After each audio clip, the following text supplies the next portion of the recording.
Assalamualaikum warahmatullahi wabarakatuh. Salam sejahtera. Memperkenalkan diri, nama saya Joko Fitra, dosen tetap Prodi Manajemen Fakultas Ekonomi dan Bisnis Universitas Putra Bangsa. Saya mengaku beberapa mata kuliah seperti manajemen bisnis eceran, kewirausahaan, komunikasi bisnis, dan studi kelayakan bisnis. Pada kesempatan ini, saya akan menjelaskan mata kuliah konsentrasi pemasaran, yaitu manajemen bisnis eceran. Mata kuliah ini merupakan mata kuliah konsentrasi pemasaran yang dirancang untuk membekali mahasiswa dengan pengetahuan keterampilan, sikap profesional dalam merancang, mengimplementasikan, dan mengevaluasi pengelolaan bisnis eceran. Mata kuliah ini memiliki syarat kelulusan, yaitu mata kuliah manajemen pemasaran, mata kuliah operasi, riset operasi, dan kuliah kerja lapangan. Mahasiswa akan mempelajari berbagai pendekatan dan digitalisasi yang digunakan untuk menjangkau, membangun hubungan, dan mempertahankan pelanggan secara efektif melalui transformasi digital pada bisnis eceran. Mata kuliah ini juga mengembangkan kemampuan berpikir analitis dan kreatif dalam menghadapi dinamika perilaku konsumen dalam bisnis eceran, kemudian perkembangan teknologi digital dalam bisnis eceran, serta tren industri dalam bisnis eceran. Mahasiswa diharapkan mampu mengambil keputusan manajerial berbasis data dalam pengelolaan bisnis eceran, teknologi, dan strategi komunikasi digital yang relevan untuk memenuhi kebutuhan pasar. Mata kuliah terselenggara sebagai upaya untuk mewujudkan capaian pembelajaran lulusan, yaitu menginternalisasi semangat kebangkitan perjuangan dan kewirausahaan, mampu menerapkan pemikiran logis, kritis, sistematis, dan inovatif dalam konteks pengembangan dan implementasi pengetahuan dan teknologi yang memperhatikan dan menerapkan nilai budaya orang yang sesuai dengan bidang keahliannya. Menguasai konsep teoritis, metode perangkat analisis fungsi organisasi, mencakup perencanaan, pelaksanaan, pengarahan, pemantauan, evaluasi, dan pengendalian pada berbagai jenis organisasi, termasuk organisasi bisnis eceran. Mampu merumuskan perencanaan perorganisasian, penyusunan staf, pengarahan, dan kemudian serta evaluasi pada berbagai tipe organisasi. Kemudian mahasiswa mampu mengambil keputusan manajerial yang tepat pada berbagai tipikal organisasi berdasarkan analisis data dan informasi. Capaian pembelajaran mata kuliah ini adalah mahasiswa mampu menjelaskan konsep, ruang lingkup, dan perkembangan bisnis eceran serta mengintegrasi karakteristik dan tipologi bisnis retail. Mahasiswa mampu menganalisis aspek internal dan eksternal bisnis eceran termasuk area perdagangan, posisi pasar, dan karakteristik konsumen. Mahasiswa mampu menerapkan konsep perencanaan dan pengelolaan layout, display, dan manajemen kategori produk dalam bisnis eceran. Mahasiswa mampu menjelaskan, mempraktikkan prinsip-prinsip merchandising, manajemen persediaan, dan sistem penggunaan teknologi point of sale dalam operasional bisnis eceran.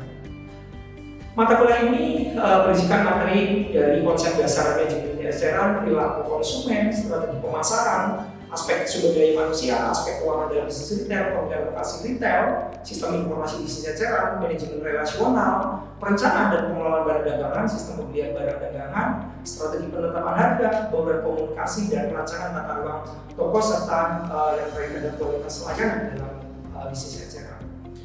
Penilaian pada mata kuliah ini berupa penilaian kognitif, partisipasi diskusi, secara individu mahasiswa melihat podcast yang telah saya berikan di-upload di dalam YouTube-nya Universitas Putra Bangsa yang membahas mengungkap kesalahan retail tradisional.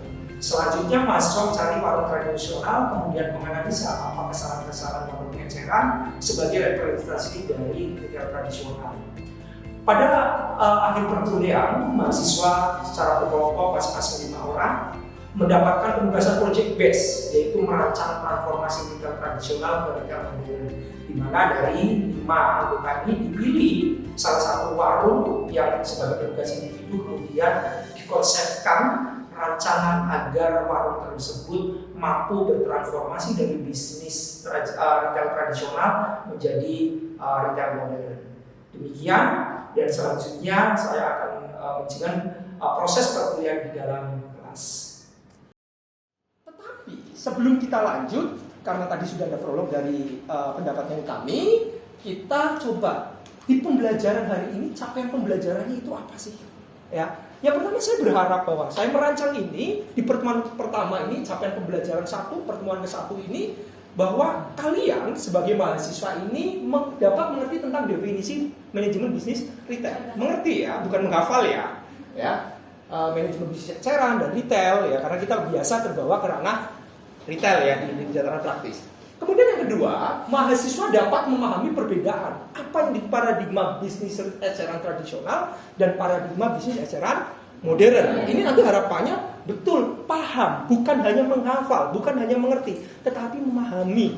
Ya, karena ini fondasi untuk nanti mempelajari sampai akhir di mata kuliah manajemen bisnis eceran ini. Jadi yang paling fundamental itu dulu.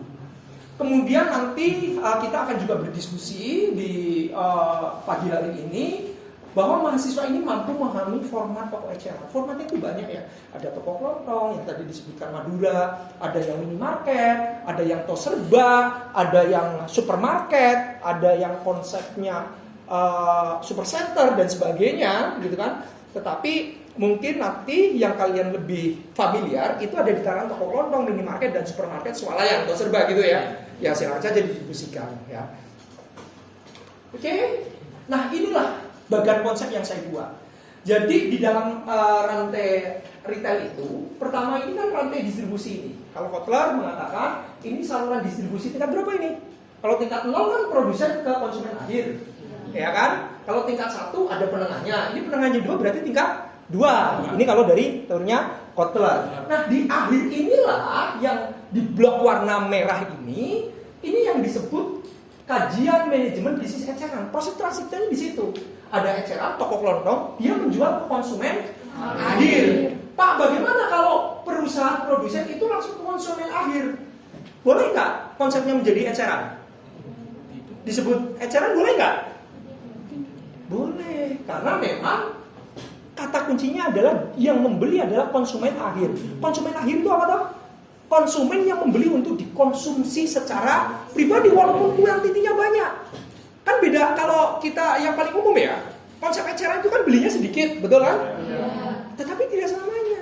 Kalau belinya banyak asal dia konsumsi sendiri, misalkan mau ada hajatan, mau ada tasyakuran kan beli sendiri tuh. Ya kan? Kemudian belinya banyak itu juga konsep eceran. Gitu. Jadi dia mau pakai untuk sendiri, bukan untuk diperjualkan kembali dalam bentuk yang sama. Jadi kalau pedagang besar masuk konsumen akhir tanpa melewati eceran, itu juga disebut manajemen bisnis eceran. Kajiannya ada di situ. Di sini paham ya? Konsep bagian yang saya sederhanakan bisa dipahami? Bisa. Oke, lanjut. Baik, ya. Nah, ini di dalam manajemen bisnis eceran dari berbagai artikel dan saya praktikkan gitu ya dengan tim kami di lembaga konsultan bahwa kunci utama retail itu kan penambahan nilai. Sementara retail tidak memproduksi produk, dia hanya menyediakan produk, ya kan? Berarti value proposition-nya, penambahan nilainya itu apa? Kan tidak mungkin merubah rasa, tidak mungkin misalkan merubah bahan baku. Yang bisa dia lakukan mungkin ya kalau merepacking ya, jadi dengan atas izin ketentuan undang-undang yang berlaku, dia merubah dari yang sedikit-sedikit memecah dari yang tadinya kartonan menjadi bijian dan sebagainya. Nah itu memungkinkan. Nah tetapi nilai yang bisa diciptakan adalah memberikan layanan, kualitas layanannya yang ditambah.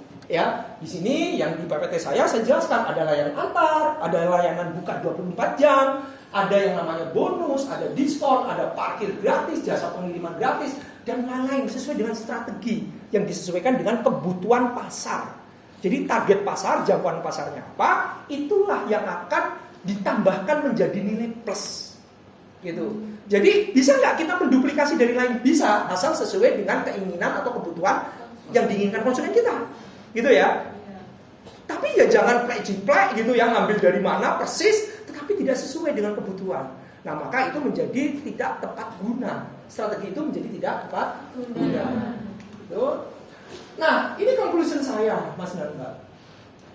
Benang merah dari kedua definisi bisnis retail yang patut digarisbawahi antara lain satu, penjualan kepada end user, ya, pada konsumen akhir. Kemudian ya, motivasi pembelian konsumen adalah untuk kepentingan sendiri, bukan untuk dijual kembali. Paling tidak lebih dari separuh penjualannya adalah kepada konsumen untuk kepentingan sendiri. Itu konsepnya di dalam manajemen bisnis eceran. Dari konsep ini saya yakin bisa dipahami. Gitu. Nah, selanjutnya, isu retail ini apa sih, Pak Ibu? Ya, Mas dan Mbak, kok saya lupa Bapak Ibu gitu ya. Saya itu awalnya lagi sedang, karena ini menurut saya ini para calon manajer retail gitu. Ya, syukur sekali bisa menjadi owner ya. Maka ikuti perkuliahan dengan baik, insya Allah nanti akan berisi kajian teoritis, riset dan kajian praktik. Silakan saja nanti diikuti ya. Nah, ini isu retail ya. Jadi tahun 1988 franchise waralaba gitu ya di Indonesia itu bermunculan ya. 1988, 1999. Nah, maka di situ pada tahun 2000-an banyak sekali kritik ya dari para aktivis, dari para peneliti, konsultan dan sebagainya memposisikan sebagai pemberdaya retail tradisional karena retail tradisional merasa kena dampak dari retail modern seolah-olah tidak adil. Nah, kalau saya ya adil-adil saja, itu konsep bisnis. Memang negara harus hadir untuk melakukan pembatasan-pembatasan. Selama retail tradisional ini sedang bertransformasi, harus ada perlindungan dari aturan-aturan itu, kebijakan-kebijakannya. Tetapi ya tidak juga kita harus melarang para retail yang modern ini jangan buka, ada retail tradisional. Kalau seperti itu peradaban perkembangan bisnis kita akan menjadi terhambat. Kemajuan sistem bisnis kita, ekosistemnya akan terhambat. Jadi ya kalau kita merasa tertinggal, ya bagaimana caranya untuk mengejar? Maka di situ negara hadir untuk membuat sebuah sistem yang melindungi pada saat dia ingin bertransformasi. Tapi jangan sampai sudah dilindungi tapi tidak melakukan transformasi. Gitu-gitu aja ya sama saja kan, percuma kan perlindungannya. Nah, 2014 ini mengalami transformasi ke bisnis retail digital ya. Ini kepada ke e-commerce, kemudian ke marketplace dan sebagainya, sosmed begitu kan.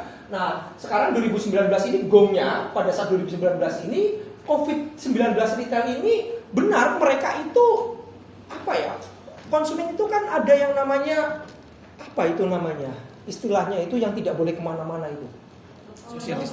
Social distancing sama apa? Lockdown harus di luar. Nah, di sini nih bagaimana pelaku bisnis eceran ini masa diam tidak membuat sebuah terobosan. Nah, kalau diam saja kan nggak ada yang masuk ke dalam tokonya kan. Nah, disitulah beramai-ramai ada perkembangan strategi saluran distribusi yang harus dia siapkan. Dia menciptakan aplikasi, dia menciptakan pesan antar via chat WhatsApp dan sebagainya, sosmed marketing, dia gunakan semua itu. Ya, tetapi titik tolak itu sampai sekarang menjadi luar biasa. Ya, bahkan kebutuhannya kalau dulu itu demi keamanan dan kesehatan, hari ini konsumen itu lebih pada kenyamanan dan kemudahan. Ya kan? Dan ini menjadi pandemi itu menjadi luar biasa titik tolak seluruh pelaku bisnis termasuk pelaku bisnis eceran untuk menggunakan strategi omnichannel. Ya, bukan hanya 1, 2. Yang paling efektif mana? Tidak ada yang paling efektif. Semuanya harus dilakukan karena retail ini yang disasar adalah all segmented. Ya. Tidak spesifik. Contoh penjualan pasta gigi. Maka laki-laki dan perempuan ke retail A, kalau perempuan ke sana, B ke sana kan tidak. Umur ya nanti tinggal konsentrasinya saja. Kalau dia di kebutuhan sehari-hari berarti dia menyediakan kebutuhan all segmented. Ya, itu memang harus suka bagaimana persediaan barang dagangannya, ya. Itu yang harus dilakukan. Ya. Mungkin ada kendala lah ini. Jumlah retail di Indonesia ya, ini data dari 2021 ya. Ini data dari toko kelontong ini sebenarnya 2019, 2020 sampai 2021. Ini walaupun banyak trennya menurun ya. Ya, jumlahnya menurun. Nah, itu mungkin yang tadi justifikasinya.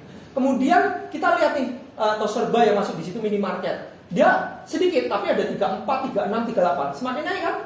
Kecil semakin tumbuh, walaupun kecil tapi semakin tumbuh. Tetapi kalau toko kelontong tradisional ya, dia besar jumlahnya tetapi semakin menurun. Berarti ada indikasi mungkin dia berhasil transformasi sudah menjadi retail modern, bergeser atau memang menutup. Ya, gitu ya. Nanti itu butuh riset lanjutan. Kalian kalau ngambil skripsi itu juga boleh karena di sini ada gap ya.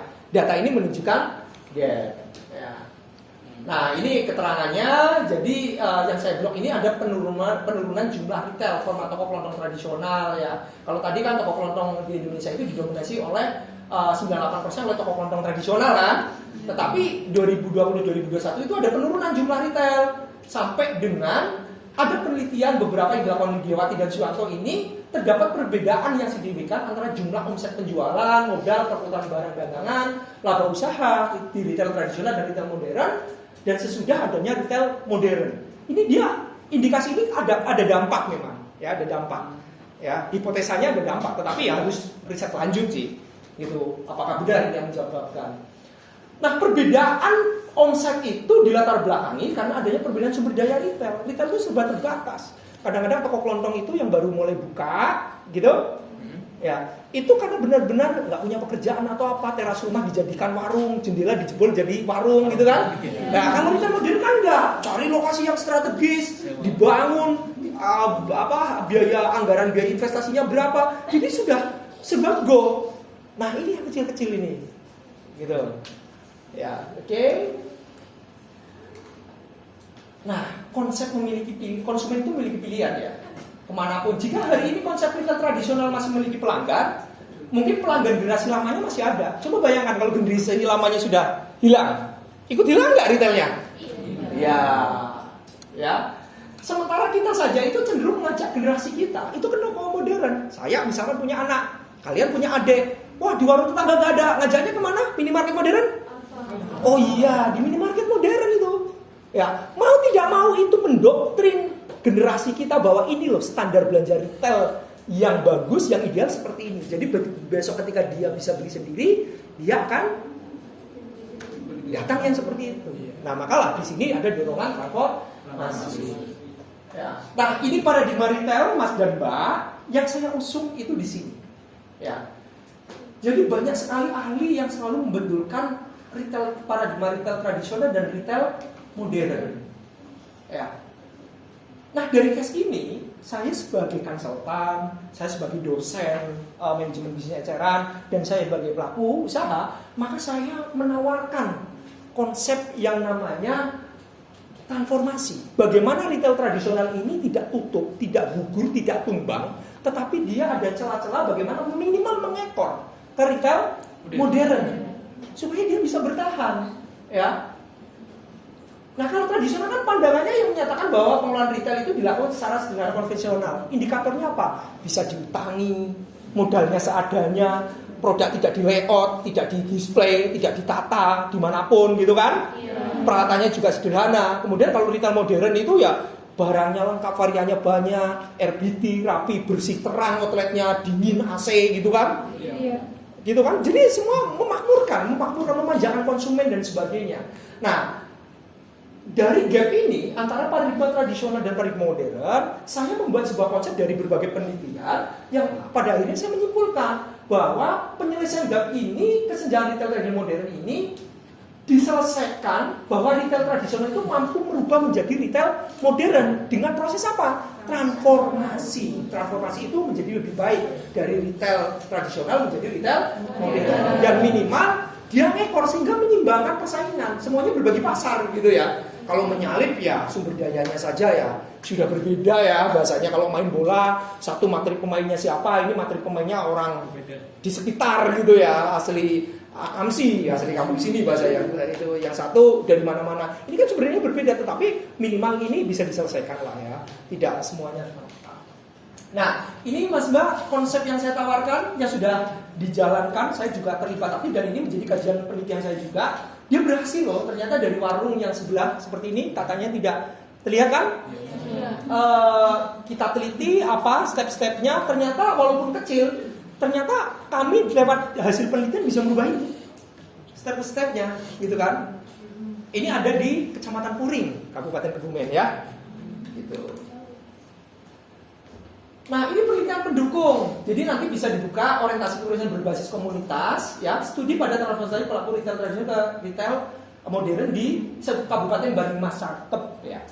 Ya, ini Banyumas itu Barling, berarti Banjarnegara, Purbalingga, Banjarnegara, Purbalingga, Banyumas, Cilacap, Kebumen, ya. Dia mengatakan conclusion saya adalah transformasi retail tradisional ini menjadi retail modern sulit untuk dilakukan secara mandiri. Mengingat retail tradisional itu memiliki keterbatasan sumber daya.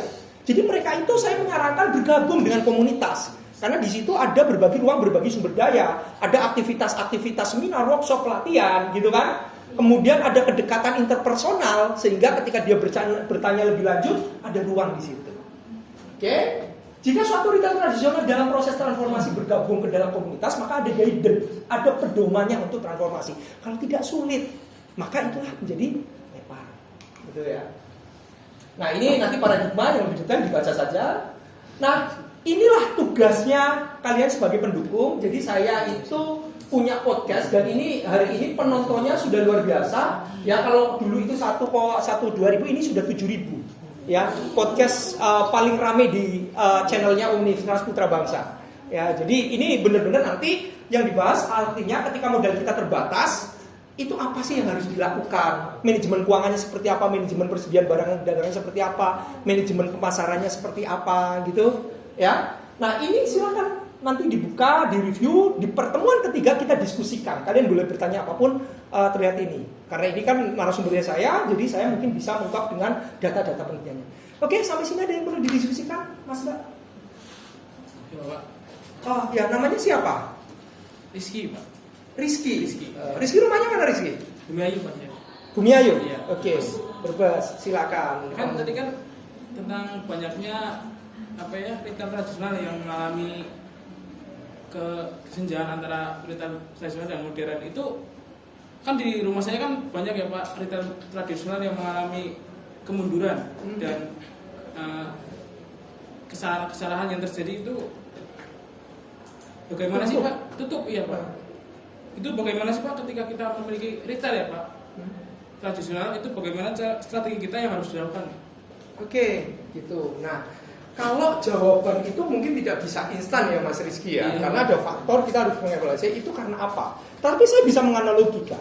Biasanya kecenderungan retail tradisional yang gagal bertransformasi, yang pertama ini dia fixed mindset Mas. Dia menutup bahwa wah saya itu pedagang kecil tidak mungkin bisa bersaing. Gitu kan? Itu dari mindset. Tapi ketika yang bisa tumbuh, dia membuka cara berpikirnya. Oke, saya kecil tapi saya ingin besar, saya akan berdiskusi dengan siapa. Nah, setelah itu baru berbicara manajemen keuangan. SDM-nya dulu disentuh ownernya. Keuangannya, oh ya saya punya uang sekian, nanti labanya sekian, oh saya sehari dapat laba sekian, saya sisihkan untuk biaya hidup berapa, sisanya itu harus dikembalikan untuk mensupport transformasinya. Nah, itu biasanya tidak dilakukan karena manajemennya keuangan tentang persediaan barang dagangan dan keuangan itu kacau. Ngambil apapun, dikonsumsi sendiri, tidak dibayar. Gitu kan? Padahal keuntungannya sehari 20.000 yang diambil 100.000. Artinya apa? Besar pasar daripada tiang apa togon listrik. Jadi tiang gitu ya. Gitu. Itu mungkin salah satunya itu Mas. Tapi ini pertanyaan yang menarik gitu ya. Jadi kita diskusikan itu. Ada lagi yang mau bertanya? Oh. Mas siapa Mas? Bagas Pak. Bagas. Asli Kebumen Mas. Asli Kebumen. Asli Kebumen. Silakan Mas. Izin bertanya Pak mengenai konsep. Tadi kan konsep kita itu menunjukkan produk mengecerkan langsung ya Pak ke konsumen. Tapi gimana sih kalau misal ada kasus seseorang membeli misal tepung dengan harga yang lebih murah, kemudian mereka olah sendiri dan menjadi produk baru kayak misal cilok, kemudian orang itu mengecerkan langsung Dijual lagi. Iya, dijual lagi dengan harga yang lebih mahal. Itu bisa dibilang retail atau bukan? Dan poin yang membuat bisnis itu menjadi retail itu apa sih? Oke, pertanyaannya bagus ya di konsep bagan tadi. Ada yang mau menjawab? Menjawab salah itu sah loh ya. Namanya sedang proses diskusi, belajar dialektika pemikirannya kita bangun. Gitu. Ada yang mau jawab? Dulu? Silakan. Ada, Mas? Mau jawab, Mas? Mungkin Namanya dong, nama saya Muhammad Hakim Maulana Pak. Ya. Mungkin dari pertanyaan Mas Bagas tadi bisa dikatakan itu menjadi sebuah usaha retail atau eceran Mas. Karena apa? Tadi saya melihat di PPT, inti dari retail itu menambahkan nilai atau memperbarui produk yang akan dijual kepada konsumen tingkat akhir langsung ke konsumen. Jadi kalau misal menurut kasusnya Mas Bagas, menurut saya bisa. Oke, Jadi seperti itu Pak. Oke, ya tadi sudah terjawab bahwa itu retail karena perubahannya sudah berubah bentuk produk ya Mas.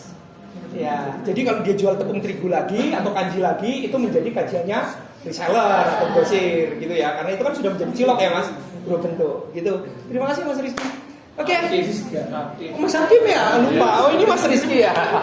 Oke, Mas Mbak, karena kita ada keterbatasan waktu, ya saya mungkin sedikit menyimpulkan ya bahwa manajemen bisnis eceran ini merupakan penjualan dari yang tujuan akhirnya adalah konsumen akhir ya. Itu kata kuncinya. Siapapun yang jual, kalau dia mau dikonsumsi sendiri ya siapa saja, itu menjadi kajian manajemen bisnis eceran. Nah, paradigmanya itu ada tradisional dan ada paradigma modern. Nah, untuk menyelesaikan gap dari tradisional ke modern tadi apa? Transformasi, berubah ya. Oke. Baik. Paham? Ya, terima kasih atas tugas hari ini. Mudah-mudahan bermanfaat, bukan gitu kan. Banyak kesalahan dari saya mohon maaf. Saya akhiri perkuliahan hari ini. Assalamualaikum warahmatullahi wabarakatuh. Waalaikumsalam warahmatullahi wabarakatuh. Terima kasih ya.